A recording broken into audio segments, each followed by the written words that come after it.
Difficult to answer the question, in part because I think that I sit here with a lot of privilege and don't feel that I have had many experiences in my life where I felt that I really have to forgive someone, that I was wronged to such an extent that there was something that really stuck with me, both in my especially my personal and professional life.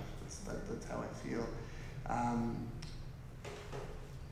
When I think of my family's history connected to the Holocaust as a grandchild of four Holocaust survivors, that's where it comes up, and it's a part of my story, but it wasn't my personal experience.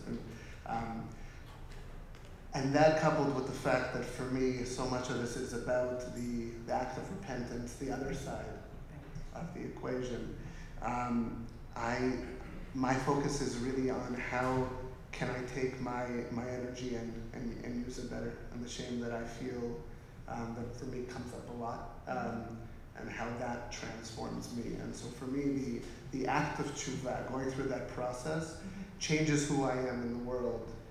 It's part of what brought me to Emmanuel College, part of what brought me to just understanding what I want to do and how I want to use my short time here. But the forgiveness part is harder.